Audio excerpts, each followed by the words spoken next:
Look at this. I bought a new dress. Guess how much it cost for a custom order? That's a really nice dress, isn't it? It must have been quite expensive. $8,000. I bought it with that idiot's bonus. My mother-in-law, Susan, who casually stole and used my bonus to buy a flashy custom-made dress, always looks down on me and only thinks of using me.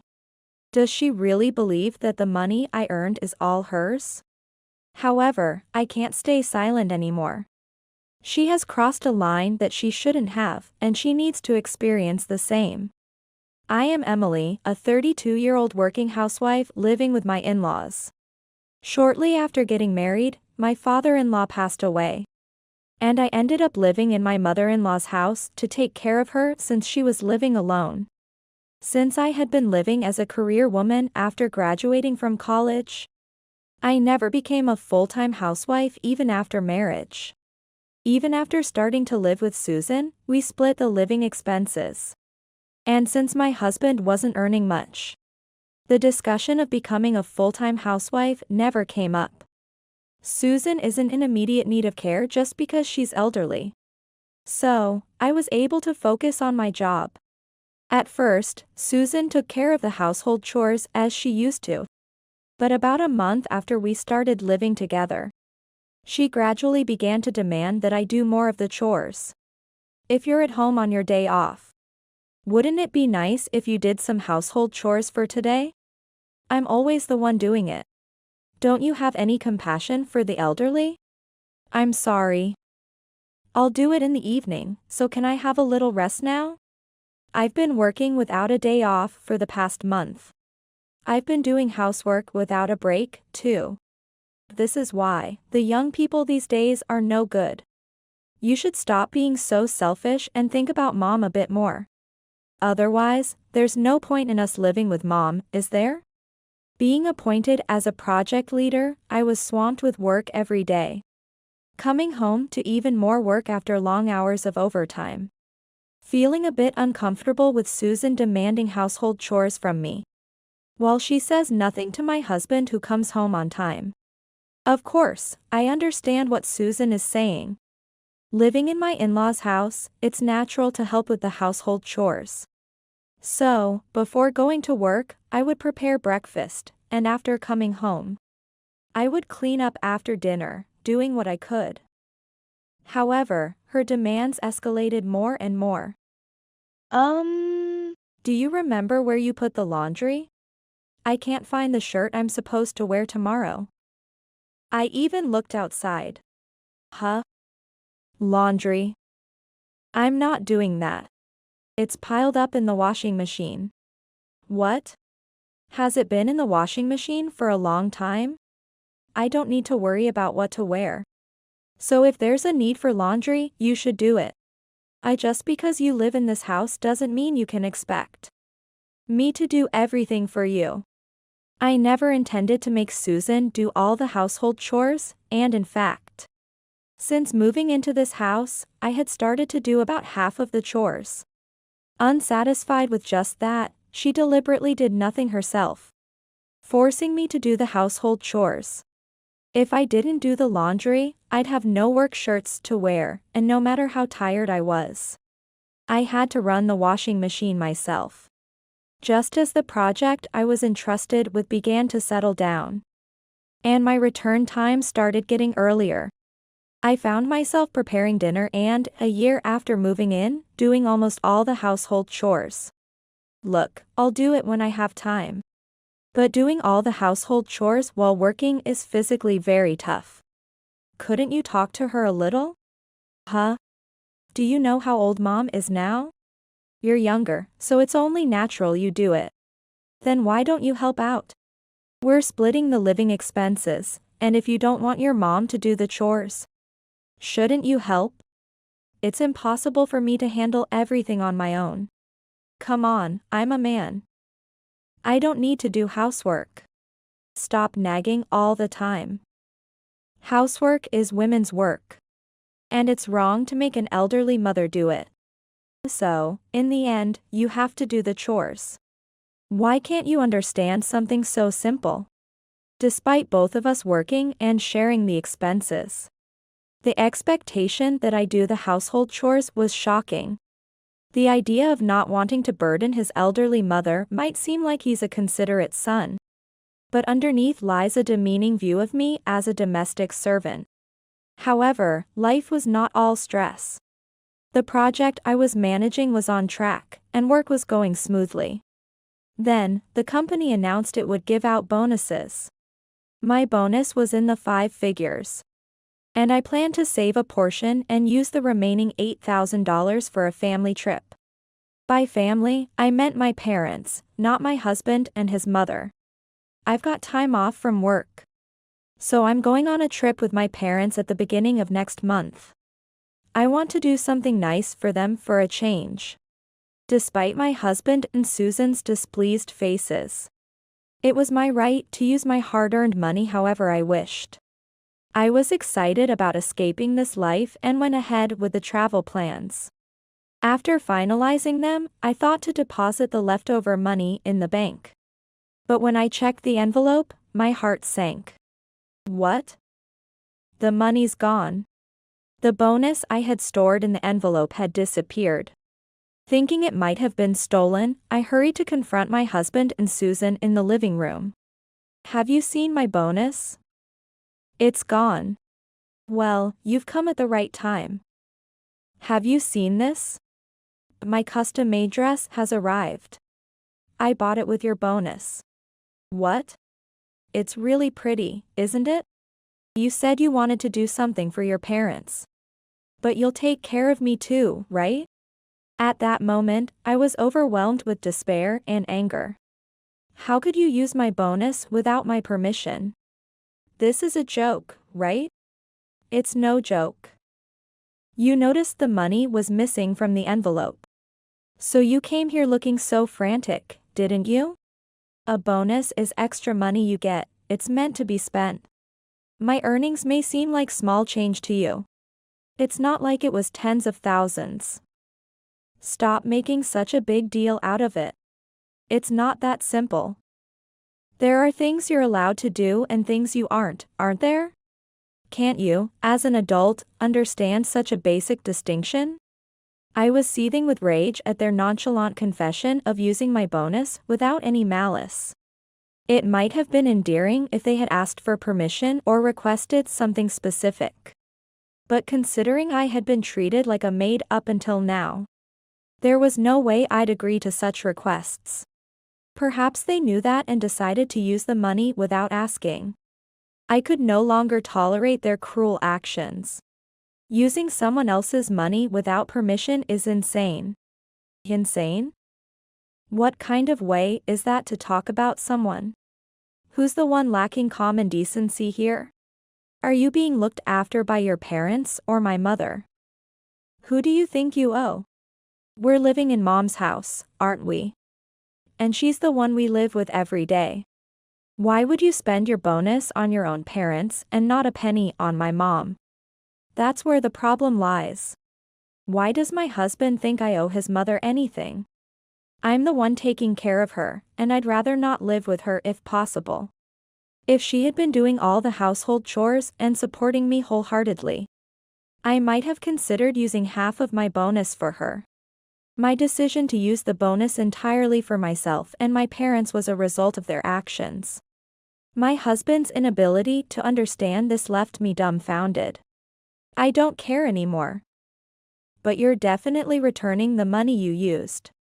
You won't get away with using someone else's money as if nothing happened.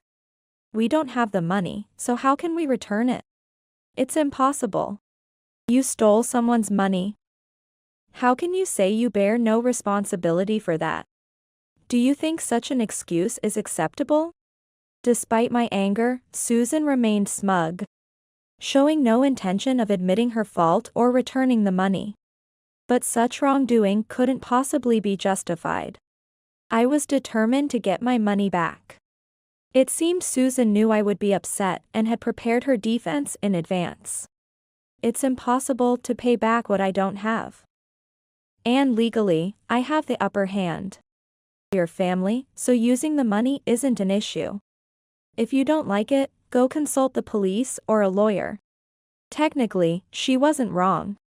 The police wouldn't handle a case of a family member using money.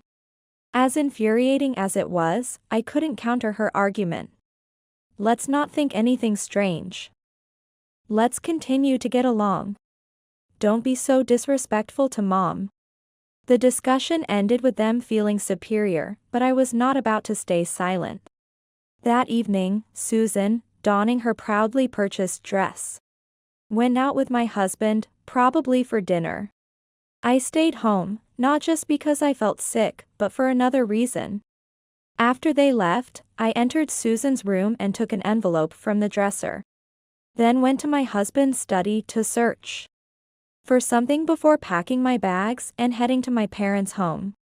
Later that night, Susan, having returned from dinner, called me in a fury. Hello? Where are you? Why do I have to tell you that? You stole my money, didn't you? The money in the dresser is gone. Well, what could you be referring to? Stop playing dumb. You thief. At 11 p.m., she called, yelling through the phone. Such a lack of decency. While thinking this, I couldn't help but chuckle. Hey, what are you laughing at? You steal the money and then what? What are you thinking? Are you talking about yourself by any chance? You are the one who stole my bonus, remember? We're not talking about that now. That wasn't stealing. I was just taking my due filial piety for all the care I've given you. Anyway, this has nothing to do with your current theft. She kept yelling, clearly agitated. My husband then chimed in from his phone. Hey, you stole my money too. You thief. Return the money quickly. Where have you run off to? Incredibly, my husband was also labeling me a thief. But there was no reason for me to be accused. Indeed, I had collected their hidden savings, taking back $4,000 from each, totaling $8,000. Without permission, sure, it might look like theft. But they had unabashedly used my bonus without calling it theft. So, my actions shouldn't be considered theft either. How am I treated like a thief for doing exactly what you both did? If I'm a thief, then your mother is one too, isn't she? That's. Hey. Why are you labeling me as a thief? I'm no thief. Besides, this has nothing to do with me. Why are you taking my unrelated money too? Ridiculous. They were only worried about their money. Not even considering an apology or discussing the matter with me. Their logic was all over the place. The foolishness of those obsessed with money was evident. After being treated like a maid and, on top of that, having my money stolen. Is anything permissible just because we're family? Their fundamentally rotten human nature was more than I could bear. So I decided to express my feelings one last time and hang up. First. Susan, if you're calling me a thief, then recognize that you are too. And I'd like you to tell your son that siding with and aiding his mother makes him equally guilty. Then, goodbye. With that, I ended the call. My phone kept ringing, but I ignored it all. I planned to send the divorce papers by mail and cut ties with them. But the next day, unbelievably, they showed up at my parents' house. Open up. You're in there, aren't you? What are you thinking, coming to my parents' house? And making such a racket this early? Please stop, it's disturbing. Return my money. You thief. That's right. You thieving woman. Give back our money. They stood at my parents' doorstep early in the morning, shouting. It was a nuisance to the neighborhood, and I didn't want to be misunderstood as a thief. Faced with these two utterly unreasonable people, I nearly lost my temper. But before I could say anything, my father quickly came out to handle the situation. What are you thinking, causing such a disturbance here? Can't you just go home? Your daughter has stolen our money and run off. As her father, you should be making her take responsibility. Just return the money, and there won't be any problem. If not, we'll just keep shouting here. How about I call the police then? My father's calm suggestion of involving the police seemed to momentarily freeze them in their tracks. He didn't confront them head-on but rather hinted at legal consequences, catching them off guard. Do you realize I could sue you for defamation for calling my daughter a thief? Yelling like this is disturbing the peace of our neighborhood as well. Actually, why don't we just call the police now? No, wait, not the police. This isn't about the police. What your daughter did is fundamentally wrong. Stealing money should be paid back. That's the normal thing to do. My daughter has told me everything. Wasn't it you who misused her money without permission? If you're willing to atone for that, we can talk about returning the money. But you justify your actions, don't you? Then, accusing my daughter doesn't hold. If there's an issue, why not file a complaint with the police? If you're so convinced she's a thief, filing a report seems the right step. Faced with a concrete way forward, they fell silent. After being warned that any further disturbance would lead to a police call, and that defamation charges were on the table, they reluctantly left. Perhaps realizing that showing up at our house was a bad idea. They resorted to messaging me multiple threats about going to the police if I didn't return the money. I ignored them all. If they wanted to report to the police, they were welcome to try. I had no intention of engaging with such people any longer. They apparently considered taking legal action. But any lawyer would tell them the police wouldn't deal with such a family matter, leaving them with no recourse.